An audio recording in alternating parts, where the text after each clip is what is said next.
I used to think the worst thing that could happen in a lecture hall was a professor who loved the sound of their own voice. Then I got assigned to class sector 9 row C seat 14 as the official academy witness for interspecies integration outcomes. That is a polite job title for sit there, don't blink, and write down the moment someone embarrasses their entire species. The academy called it the Varan Military Institute. Everyone just called it Varan. Varan was where the galaxy sent its future heroes, its future tyrants, and its future officials who would later pretend they were always against tyranny. And humans were the newest flavor of controversy. Not because they were tall, not because they were strong, not because they had fangs or claws or venom sacs. No, because humans looked normal. That sounds ridiculous, I know. But when your campus is filled with 7-foot tusked bracken, slick-skinned Nemi who can smell fear like soup, and feathered Irixi who argue by screaming at different pitches until someone quits, normal becomes suspicious. Normal is a disguise. Normal is a trap. So when the academy announced they were accepting a human exchange student, everyone reacted like someone had quietly placed a live grenade under the snack table. I reacted too, but in my case it was professional curiosity. My name is Rel. I'm a Davari. We're not scary, we're not flashy, and we definitely do not win wars by intimidation. We win wars by writing rules. Yes, I know. Try not to laugh. We've heard all the jokes. Anyway, my job was to watch the human record behavior and report whether integration was stable. The administration loved that word, stable, as if species were furniture. The human's name was Tessa Hale. Easy name. 2 syllables, 1 sharp edge. Like a compact blade you keep forgetting is in your pocket until it cuts you. I saw her for the first time on day 1 walking into lecture hall Kappa with a small bag on her shoulder and a face that said politely, "I am here, please don't make this weird." The galaxy immediately made it weird. The whispering started the moment she stepped in. Human, soft, small, no armor, no crest, no rank, no fangs. A Bracken cadet in the back leaned toward his friend and muttered, "I could fold her in half." His friend snorted. "If she doesn't snap first." I wrote that down. Not because it was insightful, but because it was going to age terribly and I wanted it on record. Tessa didn't sit in the front like someone trying to impress. She didn't sit in the back like someone hiding. She chose the middle. That's what made it worse. Middle seats are for people who believe they belong. Professor Halevek began the lecture droning about combat doctrine and interstellar engagement protocols. Halevek loved doctrine. Halevek loved protocols. Halevek loved the smell of his own authority. Tessa opened her notebook, and she studied. Not pretend to study while listening to gossip. Studied. Real studied. Her pen moved at a steady pace. Neat lines, no hesitation. She didn't glance around for approval. She didn't flinch when someone behind her hissed, "Deathworlder," like it was an insult and not a warning label. I watched her for 2 weeks. She arrived early. She left quietly. She scored high on tactical exams. She asked exactly 1 question per lecture, always precise, always sharp, and she smiled sometimes. Not a big smile. A small one like she'd heard a joke no one else understood. It made the other cadets uneasy, because smiles are supposed to mean safety. But hers felt like patience. Then the day came. The day the academy stopped pretending this was about education. It was the 3rd lecture block. The room was crowded, warm with breath and ego. Professor Halevek was explaining the honor ladder, which is what Varan called the formal ranking system for combat skill.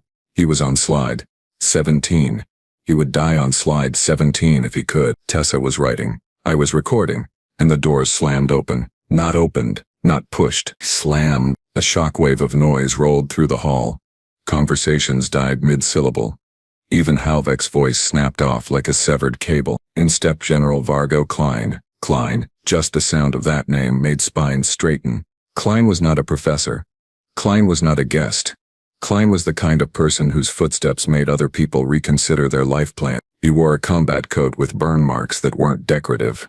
His face had scars that looked earned, not arranged. His eyes were the color of cold metal, and behind him 2 security officers carried a sealed case. Yes, a case, because apparently today's lesson required props. Klein didn't greet the room. He didn't nod. He didn't smile. He scanned the cadets the way a predator scans a herd, not deciding who to fight, but deciding who isn't worth the effort. Then his gaze stopped, right on Tessa. She didn't look up. That is not bravery. That is not ignorance. That is control. Klein spoke. His voice was low, not loud, but it still filled the room. Human. The word hit like a thrown weight. Tessa kept writing. Klein took 2 steps forward. Human girl. Still nothing. The whole hall held its breath. I could hear the faint hum of the ceiling vents. I could hear my own stylus tapping once. Accidentally, because my hand had decided to betray me. Klein stopped at her desk. He stared at the top of her notebook. Then he said, very calmly, "Step forward. Combat trial. Now." A ripple went through the cadets. Some leaned forward hungry. Some leaned back, relieved it wasn't them. Professor Halvek found his voice again. "General Klein, with respect, this is a lecture block. Procedure requires scheduling, a notice period, medical oversight." Klein didn't even turn his head. "Sit down, Halvek." Professor Halvek sat down. I did not know a body could move that fast while still pretending it was choosing to. Tessa finally lifted her eyes. Slowly, she looked at Klein like he was a mildly inconvenient weather pattern. Then she closed her notebook. The sound of it was small, but in that room it landed like a decision. She stood up. She wasn't tall, she wasn't armored. She was wearing the standard academy uniform, slightly oversized at the shoulders because Varan uniforms were designed for species with broader frames. Her hair was tied back. Her face was calm. Her eyes were not empty, focused. Klein leaned in slightly as if trying to smell weakness. "Do you understand," he said, "what a combat trial is?" Tessa tilted her head. "Yes, sir." Her voice was steady, not loud, not pleading, not defensive. Klein's mouth twitched, almost a smile, but it didn't become one. "Then step into the ring." The ring was a polite term for the reinforced training platform behind the lecture hall. Varan liked to pretend it was civilized. The platform was a square of alloy plates with impact sensors. It was used to settle disputes, test rankings, and publicly humiliate anyone who looked too confident. The cadets began shifting, clearing the central aisle with sudden eagerness. Even the ones pretending to be above it were watching. Tessa walked forward, not rushed, not slow, just certain. I followed behind because that was my job, and because if I didn't record this, the academy would summarize it later. And academy summaries are always missing the part where they were wrong. Klein walked onto the platform and faced her. He lifted his chin. "Trial is simple. You face an academy champion. If you lose, you return to theory track. If you win, you enter combat track. If you refuse, you're removed from the program." A Bracken cadet near the front whispered, "She's finished." Another muttered, "I give her 10 seconds. I wrote those down too." Tessa looked around the ring. Then she asked, "Who's the champion?" Klein pointed without looking as if it didn't matter which one. "Brax." Brax stepped forward. Brax was Bracken. Massive. Thick muscle, plated skin. Tusks that curved upward like trophies.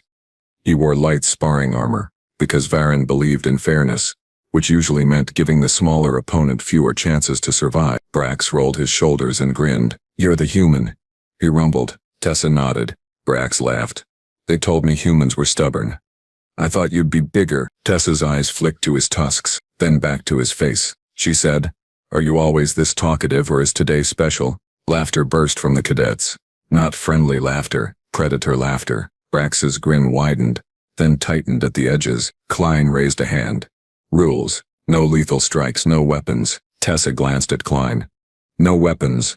Understood." Then she looked at Brax again, and she said, "Send anyone." The hall went quiet. That sentence didn't sound like arrogance. It sounded like she'd made peace with the outcome. Brax snorted. "After I break you, you can send whoever you want." Klein dropped his hand. "Begin." Brax moved first. Of course he did. His kind always moved first. They loved the spectacle of their own momentum. He charged with a stomp that shook the platform. He swung a wide arm, aiming to catch her at the shoulder and slam her down. Tessa didn't back up. She stepped in. That was the first mistake Brax made. He assumed she would retreat. Humans, it turned out, did not always retreat. She slipped under his swing close enough that I saw the fabric of her uniform ripple from the wind of his arm. Then she struck. Not a punch, not a dramatic leap. A short, precise blow to the inside of his knee. Brax's leg buckled. His charge collapsed into a stumble. His eyes widened. He tried to regain balance. Tessa took a second step and drove her elbow into the side of his neck. Not hard enough to kill, hard enough to turn his brain off for half a second. Brax dropped to one knee. The hall made a sound. A collective inhale like the room itself had been slapped. Brax roared and swung again, angry now, less controlled. He reached for her, trying to grab her torso. Tessa pivoted. She caught his wrist, twisted. Just slightly. Brax's massive arm turned against him. His shoulder rotated. His own weight pulled him forward. Then Tessa kicked, right into his chest. Brax flew backward. Yes. Flew. A 7-foot armored bracken lifted off the platform and hit the alloy plates with a crash that made the impact sensors flash. He lay there stunned, blinking like someone waking from an unpleasant nap. Silence. Pure, stunned silence. Then the platform's sensor chimed. Match. Concluded. Brax attempted to sit up and failed. A medic stepped toward him hesitant, as if Brax might bite. Klein's eyes narrowed. He stared at Tessa like he'd just seen a neat trick performed with a weapon he didn't know existed. The cadets began whispering again, but the tone was different. Not mocking, not amused, confused, nervous. A Nemi cadet near the edge whispered. That was efficient. Another whispered back. That was illegal. It wasn't illegal. It was just unfamiliar. Klein spoke. One match proves nothing. Tessa exhaled. Slow. She didn't smile. She didn't gloat. She looked mildly annoyed, like she'd been interrupted during a good page. Klein pointed toward the cadets. Next. Combat track contender. Step forward. A tall Erixi stepped in. Feathers flaring. Name. Juno. Juno bowed theatrically, the way some species did when they wanted to pretend they were civilized while preparing to tear you apart. I prefer Grace, Juno said, voice like a sharp flute. Try to keep up, human. Tessa nodded once. Begin, Klein said again. Juno moved like a whip. Fast. Spinning, talons flashing in controlled arcs. It was beautiful, in a way that made you forget it was designed to injure. Tessa watched. She did not chase. She waited. Juno tried to bait her, darting in, slicing at air close enough to make the audience flinch. Tessa's eyes tracked every movement. Then Juno lunged. Tessa stepped sideways, caught Juno's forearm and pulled. Juno's momentum betrayed them.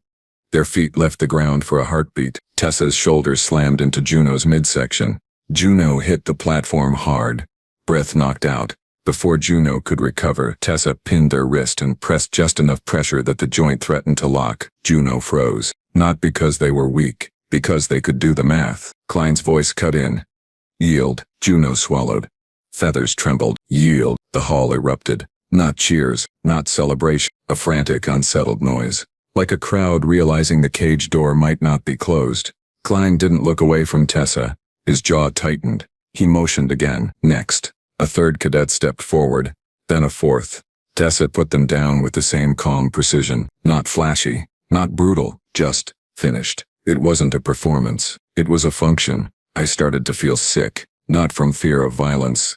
I'd seen plenty of that. From the realization that I had misread her completely. We had all misread her. We thought she was here to prove humans belonged. No, she was here because humans already belonged. And Varen hadn't caught up yet. Klein finally lifted a hand and halted the line of challengers. The platform was scuffed. The air smelled like sweat and shock. Tessa stood in the center, breathing evenly. Hair loosened slightly from the movement. Her sleeves were still neat. Her expression was still controlled. Klein spoke, and now his voice held something new. Interest. Where did you learn to fight like that? Tessa blinked. Then she said, on a small planet where things fall harder. A few cadets laughed, uncertain. Klein didn't. He stepped closer. You didn't use strength. Tessa's gaze didn't waver. I didn't need to. Klein's eyes narrowed further. You didn't use anger. Tessa's lips twitched. Not quite a smile. Anger wastes time. That sentence crawled up my spine like cold. Because it meant she wasn't even heated. This was her calm. Klein turned and nodded to the security officers. They opened the sealed case. Inside was a practice harness. A head and shoulder rig fitted with sensor nodes, the kind used for neural response trials. The kind used when the Academy wanted to see what you were made of. Under pressure, under pain, under fear. The kind used when the Academy wanted to break you politely. Murmurs rose. I heard someone whisper. That's not standard. Another answered. Nothing about this is standard. Klein lifted the harness with both hands. He held it out toward Tessa. This is the real trial, he said. Not these cadets. They were warm-up. Tessa looked at the harness, then at Klein, then, very softly she said. So that's what this is. Klein's mouth pulled tight. Yes. Tessa nodded once as if confirming something she already suspected. She reached out and took the harness. Her fingers were steady. Klein watched her closely. You still want to say it? He asked. That line. The one you said. Tessa lifted the harness slightly, weighing it. Then she glanced toward the cadets, who were suddenly very quiet, very small in their seats despite their size. She looked back at Klein, and her voice cut clean through the hall. Send anyone. I wrote it down. Of course I wrote it down. Because I could feel it. That moment. That shift. The Academy had wanted to test a human. Instead, we were about to test ourselves. Klein stepped aside and gestured to the center of the platform. Put it on, he ordered. Tessa raised the harness, and for the first time since I'd met her, something flickered across her face. Not fear. Not hesitation. Recognition. Like she was meeting an old enemy. She fitted the harness over her head. The sensors clicked into place. The platform lights dimmed slightly as the system activated. A low hum filled the air. Klein looked out over the hall. Record this, he said, voice cold. Every second, my stylus hovered. My hands were damp. My heart was going too fast for a species that prided itself on calm. Tessa stood still. The harness nodes began to glow faintly. Her breathing slowed. Klein leaned forward. Just a fraction. Human, he said. Show us what you are. Tessa's eyes lifted, and she spoke quietly, like she was talking to herself.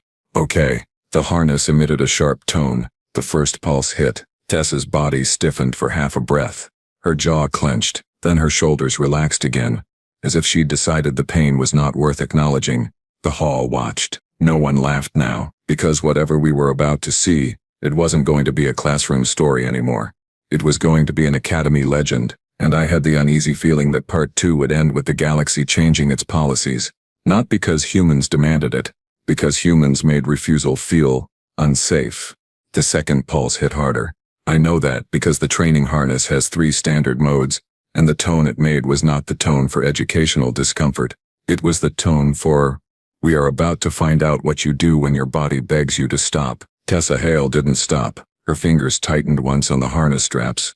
Not enough to tear them, just enough to confirm she was still in charge of her own muscles.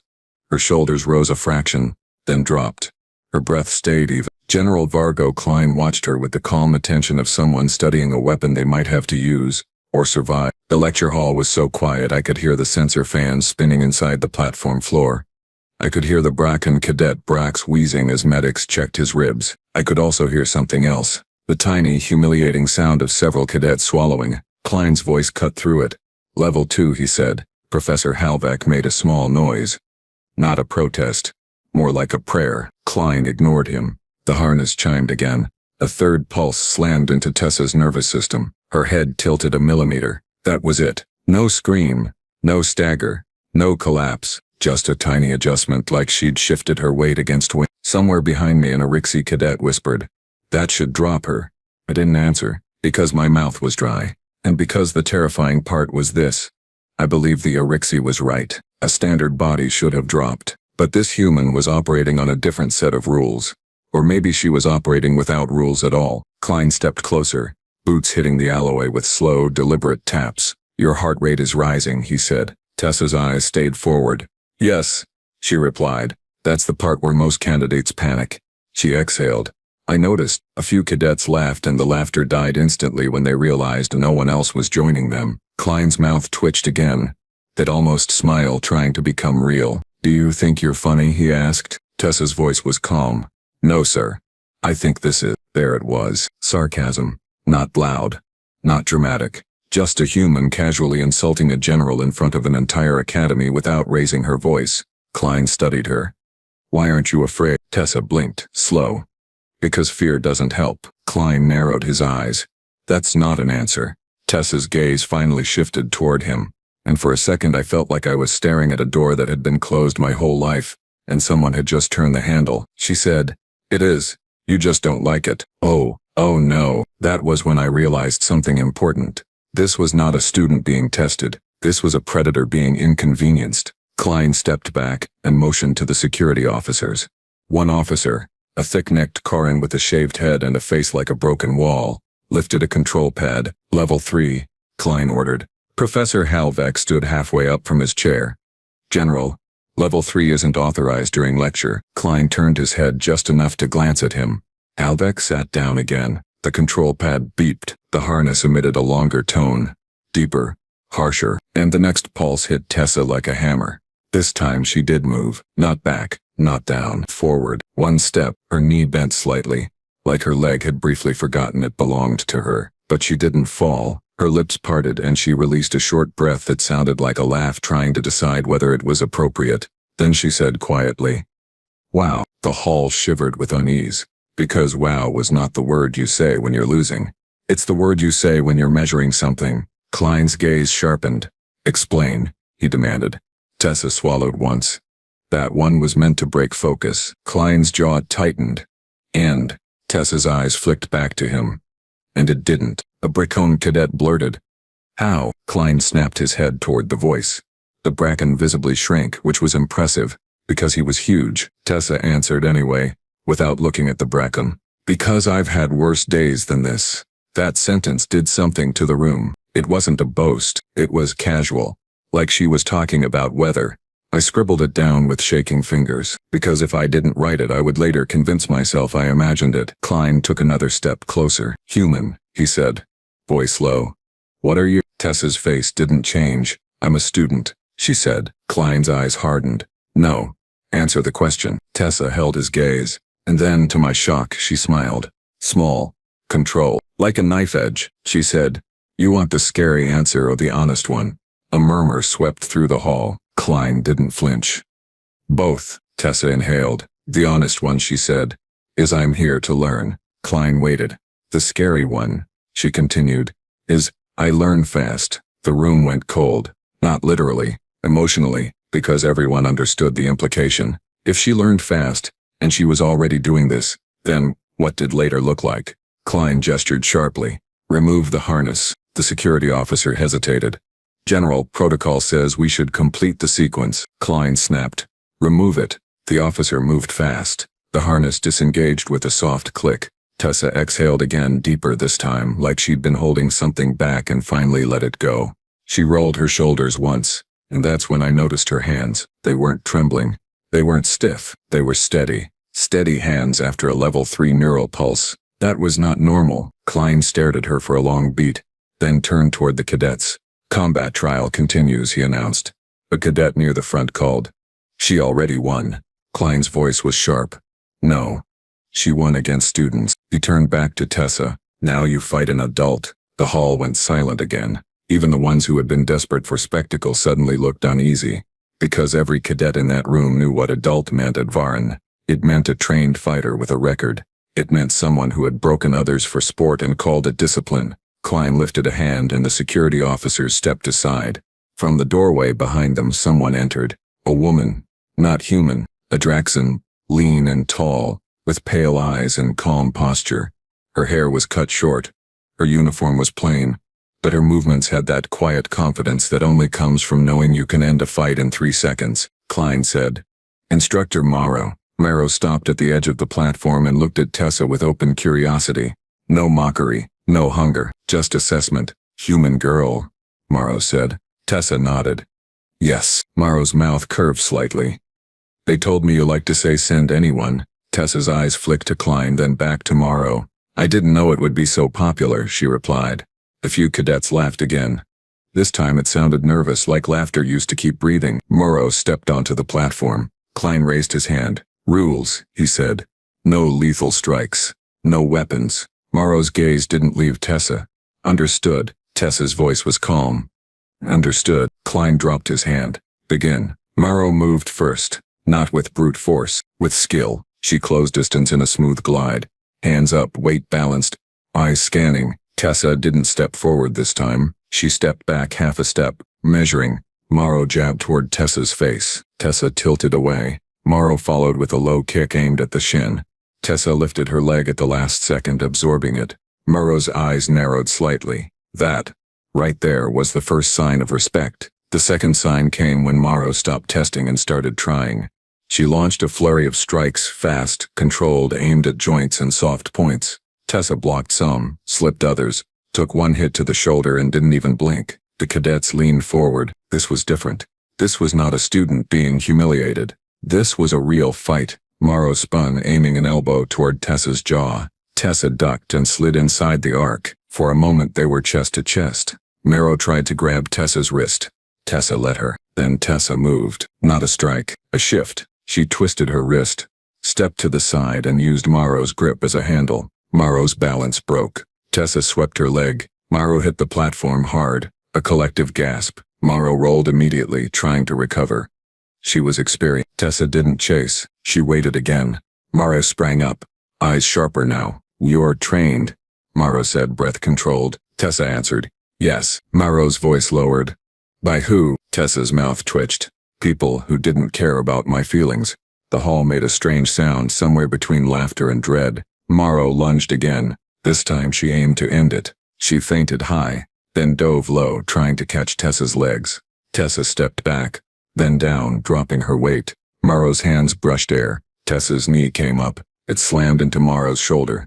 Not crushing but stopping. Morrow recoiled, grimaced. Tessa stepped in, grabbed Morrow's collar and drove her into the platform floor with controlled force. Not lethal, but final. Morrow's breath left her in a harsh exhale. Tessa held her there for a heartbeat, then released. Morrow stayed down for a second, staring upward, absorbing the fact that she had lost. The platform sensor chimed again. "Match," concluded. The lecture hall exploded into noise. This time it wasn't mocking. It wasn't hungry. It was shock, fear, awe, even some admiration, which is just fear wearing a nicer outfit. Klein stepped forward, eyes locked on Tessa. He didn't look pleased. He didn't look angry. He looked confirmed, like he had suspected something and now the universe had stamped it with official approval. Morrow sat up, rubbing her shoulder, staring at Tessa. "You could have broken my neck," Morrow said quietly. Tessa shrugged. "You didn't give me a reason." Morrow's eyes narrowed. "That's the most terrifying thing you've said all day." Tessa's face stayed calm. "Then stop asking." Silence. Klein turned to the cadets. "Lesson is over," he announced. Professor Halvek blinked. But Klein cut him off. Class dismissed. Cadets began standing, but no one moved quickly. It was like their bodies weren't sure if leaving was safe. Klein looked at the security officers. "Clear the platform." They moved immediately, helping Morrow down, guiding medics away from Brax, pushing the crowd back. I stayed seated at the edge of the hall, stylus hovering over my report pad because I didn't know if I was allowed to breathe yet. Then I felt a presence beside me, Tessa. She had walked off the platform and approached my row without noise. Humans were good at that. She glanced at my pad. "You wrote everything down," she said. It wasn't a question. I forced my throat to work. "Yes," I managed. She nodded once. "Good." I blinked. "Good?" Tessa looked toward the doorway where Klein stood, speaking quietly to an officer. Then she looked back at me. Her voice dropped, "Because they'll try to tell a different story later." My spines tingled. "You knew?" I whispered. Tessa's lips curved slightly. I had a guess. I swallowed. "Why didn't you stop it?" Tessa's eyes stayed on mine. "Because if you stop a bully early, they just find a quieter corner." She leaned in slightly. "If you let them show everyone what they are, they lose their corner." My hands went cold. That was not a student's logic. That was battlefield logic. Klein finished his quiet conversation and turned. His gaze landed on me, then on Tessa. He walked over. Each step was measured. He stopped in front of her and looked down slightly because he was taller. "Tessa Hale," he said. Tessa's voice was calm. "General." Klein held her gaze for a long beat. Then he said, "You are entering combat track immediately." Tessa didn't react. That was the deal. Klein's jaw tightened. "No." He leaned forward just slightly. "This wasn't a deal, this was a test. And you passed." Tessa's eyes narrowed a fraction. "Then why do you look unhappy?" A few cadets nearby froze, pretending not to listen while listening with their entire bodies. Klein's mouth flattened. "Because passing means you are what I thought you were." Tessa didn't blink. "And what did you think I was?" Klein's voice lowered. "A problem." Tessa smiled. Not friendly, not cruel, just sharp. "Then it's good you brought me here," she said. Klein's eyes hardened. "No," he said. "It's good you chose to come." Tessa's smile faded. "I didn't choose Varen." Klein watched her closely. "You did," he said. "Even if you didn't know it." Tessa's gaze flicked away for a moment. The smallest crack. Then she looked back. "What do you want, General?" Klein straightened. "I want to know what your government intends." Tessa's face went neutral. "My government doesn't send intentions," she said. "It sends people." Klein's eyes narrowed. "And you are what kind of person?" Tessa's voice was quiet. "The kind who doesn't like being used as a lesson." Klein held her gaze. "Then why did you let me use you as one?" Tessa's answer came immediately. "Because the people who needed the lesson weren't me." Klein stared. For the first time his expression softened. not into kindness but into something like respect. Then he turned slightly and looked at the lecture hall, at the cadets, at the empty professor's chair, at the scuffed platform. "This academy has trained monsters for 200 cycles," he said. "Today," Tessa replied, "it met competition." A ripple of unease ran through the listening cadets. Klein's eyes returned to Tessa. "You will be watched," he said. Tessa nodded. "I'm used to it." Klein's voice sharpened. "You will be challenged." Tessa's lips twitched. "I hope so." Klein's gaze was steady. "And if you become a threat," Tessa leaned in slightly, like she was sharing a secret. "General," she said softly, "if I become a threat, you won't be warning me." Klein went still. For a heartbeat the air felt thinner. Then Klein stepped back. He turned to leave but paused at the doorway and looked over his shoulder. "Tessa Hale," she answered without hesitation. "Yes." Klein's voice carried through the hall. "Next time, don't say send anyone." Tessa tilted her head. "Why?" Klein's mouth tightened. "Because someone might actually send someone worth your time." Tessa smiled again. This time it was real. "Just a little." "Good," she said. Klein left. The doors closed behind him, and the lecture hall, full of future warriors, sat in stunned silence like children who had just learned the adult world was not designed to protect them. I should have ended my report there, but my job wasn't to write drama. It was to write truth, and the truth was this. The next days proved that the combat trial had not been about rank. It was about fear. The cadets started avoiding Tessa in the corridors, then started hovering near her like she was a storm shelter. Some tried to challenge her in private. She shut them down with the same calm efficiency, never humiliating, never boasting. It drove them insane, because if you lose to someone who celebrates, you can tell yourself it was luck. If you lose to someone who looks bored, you have to accept it was skill. Professor Halvek tried to regain control in lectures by assigning extra readings. Tessa completed them, then asked questions that made Halvek look like he was reading for the first time too. The instructors began calling her Hale with that sharp tone they used for dangerous cadets. Tessa didn't care. And then 2 weeks later the academy alarm went off. Not a drill, not a test, a real invasion alert. Red lights, sirens, lockdown shutters slamming into place, cadets panicking in the hallways, shouting, tripping over each other. I saw it from the administrative balcony, because that day I was filing my official combat trial report. I looked down into the central courtyard, and there she was, Tessa, walking calmly through the chaos heading toward the armory access corridor. A Bracone cadet grabbed her arm, shouting something I couldn't hear.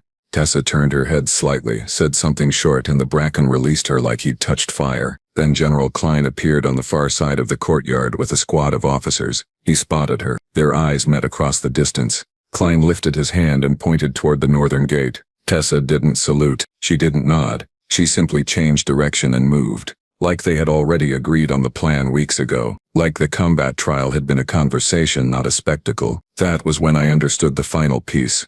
Klein hadn't come to humiliate her. He came to measure her, because he knew someone would come for Varen, and he needed to know whether the human would run, or whether she would stand up, look at the enemy and say the same thing she said in class. Send anyone. The northern gate exploded inward. A breach team poured through. Armored, fast, trained. Not cadets, real soldiers. For a moment, the courtyard froze. Then Tessa stepped forward. No armor, no helmet, just her uniform, her calm face, and her hands. The lead invader raised a weapon. Tessa moved, fast, not flashy. She closed the distance like gravity itself had decided to help her. She struck once. The invader collapsed. 2 more rushed in. She didn't back away. She pivoted, redirected, dropped one, then the other. Like she was clearing obstacles rather than fighting enemies. The courtyard erupted into screaming. But it wasn't panic. It was disbelief. Klein's squad fired, pushing the breach team back. But it was Tessa who controlled the space, because she didn't fight like someone trying to survive. She fought like someone trying to end it. Klein shouted something, and Tessa turned her head. Even in motion, even in danger, she listened. Then she adjusted, moved toward the side corridor, and cut off the next wave before they could spread. In less than 3 minutes, the breach collapsed. The invaders retreated, leaving bodies, leaving scorch marks, leaving the academy shaken. The alarm continued to wail, but the courtyard had gone silent again. Cadets stared at Tessa like she was no longer a student, like she was the answer to a question they didn't know they had asked. Klein approached her slowly. Tessa stood there, breathing evenly, eyes scanning for the next threat. Klein stopped a few steps away. You didn't hesitate, he said. Tessa's voice was quiet. Why would I? Klein's jaw tightened. Because this isn't your war. Tessa looked at him, and for the first time her calm cracked into something sharper. It is if it's in my classroom, she said. Klein stared. Then, very quietly, he said, now I understand. Tessa's eyes narrowed. Understand what? Klein's gaze flicked to the cadets, to the shattered gate, to the blood on the stone, then back to her. You weren't here to learn how we fight, he said. Tessa didn't answer. Klein finished. You were here to teach us what happens when someone tries to take what humans consider theirs. Tessa exhaled. Her voice softened again. General, she said. I tried to be normal. Klein's mouth twitched. That was your first mistake. Tessa looked toward the broken gate, then back to him. And yours, she said, was thinking normal meant harmless. Klein nodded once. A single nod. The kind of nod that ends an argument and starts a new policy. Later, the Academy released an official statement. Of course it did. Institutions love statements. It claimed the human exchange student had assisted in the defense. Assisted. I nearly choked when I read it. So I wrote my own report. The real one. The one that said what happened. The one that said a human girl sat in class, studied, got dragged into a public trial and treated it like a warm-up. The one that said when real danger arrived, she didn't panic, didn't posture, didn't perform. She simply stood up. And the Academy learned the truth. They didn't bring a student. They brought a shield. And if anyone in the galaxy was foolish enough to test that shield again, well, they could send anyone. Tessa would still be there, waiting, and smiling like she already knew how it would end.